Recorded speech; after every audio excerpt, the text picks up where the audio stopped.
Hello friends, how are you all. कैसे हैं आप लोग। आई होप आप सभी अच्छे होंगे। एंड नाउ प्रिलिम्स की थोड़ी सी एंजाइटी पीक कर गई होगी। The prelims is something which troubles a lot of people, and that is why ये वीडियो मैं बना रहा हूँ। एंड ये वीडियो में कुछ आपको ऐसा मैजिकल सररियल या ऐसी कुछ चीज नहीं लगेगी जिससे you will feel that this is other worldly. No, it is very simple, five things, five basic things. And trust me, ये five basic things, if you will do, it will help you a lot to clear the prelims this time, prelims 2026. These five things helped me never fail in prelims, never. And these are the steps which do not have any shortcuts, any myths, but only things which will always work. The things which will always and actually works in the exam condition. So first of all, why this video? So first of all, I wanted to convey this, that what worked for me, because this is a question that I receive from many of the students every day. So why you never failed in prelims? Second, I wanted to debunk that we need some extraordinary talent to clear prelims. And third, I wanted to showcase that there is no issue in your sources. It is very simple. You are just going a bit wrong in the process. That's it. Difference is how I use the source. That's what makes the real difference.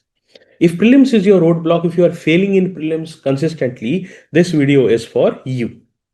Now, first of all, rules before we begin. See, here you will not get any magical tricks. You will not get any coaching specific books. These are repeatable habits you will have to do consistently, and anyone can implement them. See, consistency will beat brilliance in prelims and also in life. Now, first thing which I always did, I gave a huge amount of respect to these books, which are curated by people who have given 30 years, 40 years of their life to one subject, that is NCERTs. These are very simple books, very easy to learn, beginner friendly, and they give you very, very strong foundation. We all read it, but we read it once and then we do not read it again. We feel that these are very basic things and we already know it. No. So I used to read NCERTs two, three times, not one time.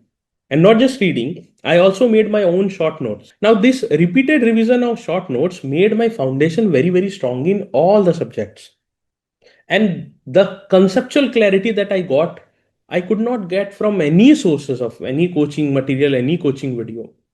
It helped me to eliminate things very easily. Strong foundation helps you to solve questions negatively as well, that this won't be correct, this is also a way to solve many questions. Also, it is very, very conceptually correct and clean. And UPSC, mind you, every year at least 6 to 7 direct or indirect questions will come from NCERTs, and that's make a huge difference. I'm talking about 12 to 14 marks. Now, you read 1800 pages of 2000 pages of current affair magazine, you don't get even 2 to 3 questions directly. And you are reading just thin books of NCERT, which is giving you foundation as well as inspiring direct questions. Okay, so never underestimate the NCERT books. Now, second thing which I always used to do was PYQ theme wise preparation, not just solving PYQs. And I was not fond of doing 30, 40 years. I always believed in doing less but doing it properly.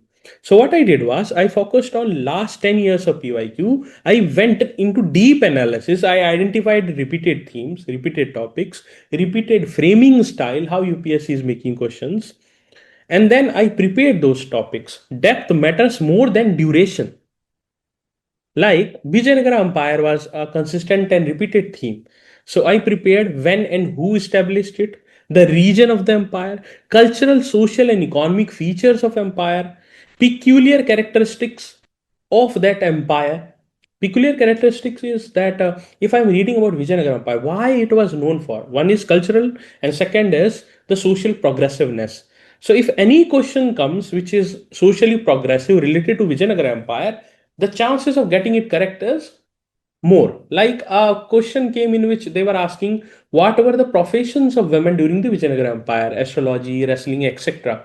Since I knew the peculiar characteristics of this empire, I made it all correct and it became right. So, logic helps you a lot. You have to be logical, but for that, you need to have your basics correct. The third thing was maps. Effortless marks it used to give. I never used to prepare now these current places in news from any compilation. What I used to do was I always kept an atlas.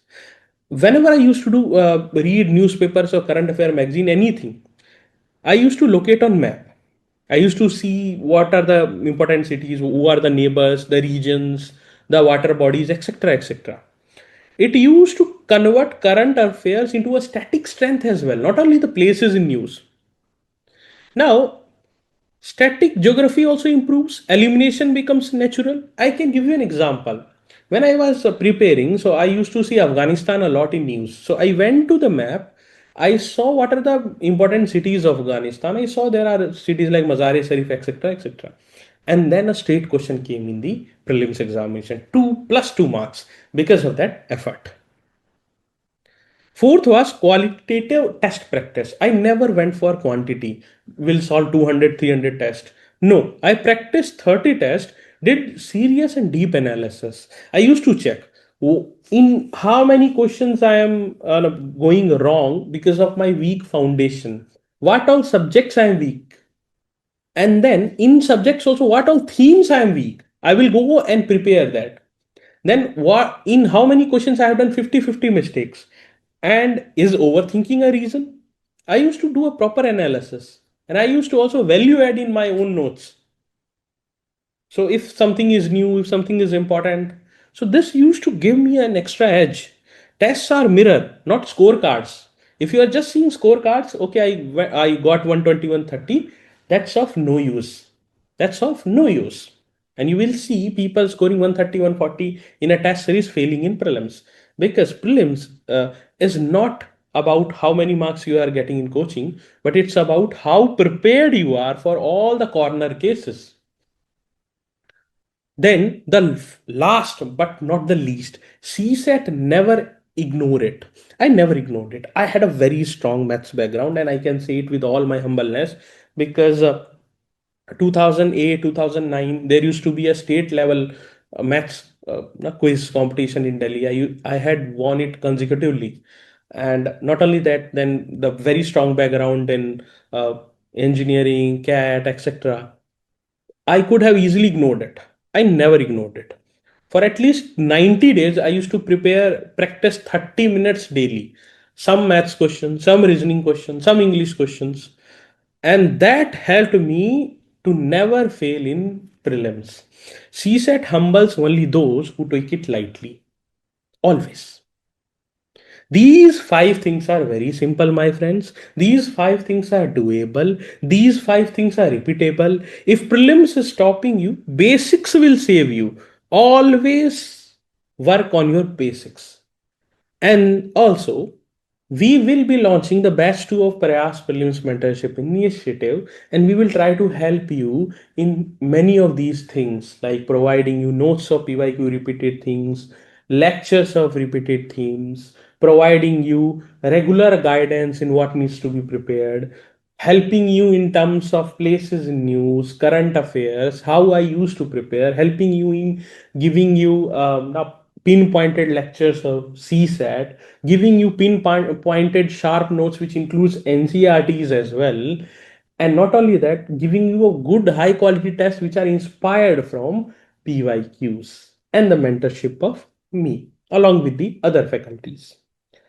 So stay tuned and we will be releasing such videos more and more. Just keep supporting us, keep loving us. We our only aim is to make this process simple and doable. And in any nook and corner of this country, if someone is watching me from the Kannur of Kerala to Kohima of Nagaland or Baramulla in Kashmir or Kutch in Gujarat and does not have the required amount of financial money to come to Delhi or do big coachings will also clear this examination. This is only my aim. Thank you very much. Take care. Best wishes.